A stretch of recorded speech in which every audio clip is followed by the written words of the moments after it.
பணிப்பெண்ணே, சற்று பிந்துசாரனை கவனித்துக்கொள். நான் ஸ்நானம் செய்து வருகிறேன்.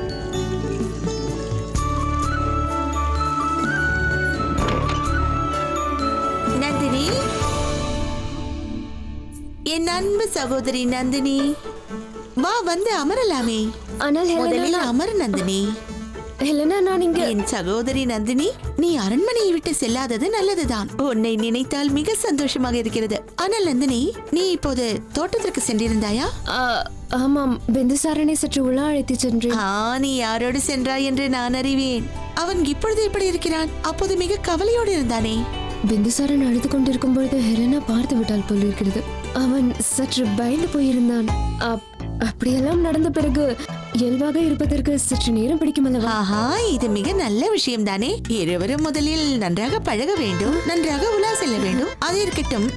கோரி நந்தினி, உனக்கு அவனை மிகவும் பிடிக்குமா? பிடிக்குமா ஹெலனா? நான் அவன் மீது உயிரையே வைத்திருக்கிறேன். இது அதைவிட மிக நல்ல விஷயம். அதுவும் சரி, இதில் என்ன தவறு? ஒரு பெண்ணுக்கு தன் வாழ்க்கையை நடத்துவதற்கு யாருடைய துணையாவது வேண்டும் அல்லவா? அதனால்தான் நான் இன்னும் இங்க இருக்கிறேன். நந்தினி, இதோ பாரு, நான் உன்னுடைய அன்பு சகோதரி தானே. நீ விரும்பினால் இந்த விஷயத்தை என்னோடு பகிர்ந்து கொள்ளலாம். எந்த விஷயம்? உன் அவனை பற்றி தான். நீ அவனை அளவுக்கு அதிகமாக விரும்புகிறாய் அல்லவா? இதை பற்றி நாம் பிறகு பேசலாமே. எனக்கு மிகவும் நேரமாகிவிட்டது. நான் ஸ்நானம் செய்ய வேண்டும். அது மட்டுமின்றி பிந்துசாரன் உணவுக்கு நேரமாகிவிட்டது. சரி, நீ செல். நான் பிந்துசாரனை பார்த்துக் கொள்கிறேன். அப்படியா? நன்றி.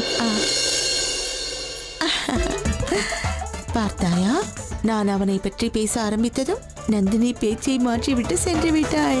இதிலிருந்தே நந்தினியின் வாழ்வில் வேறொரு ஆடவன் இருப்பது தெளிவாகிறது.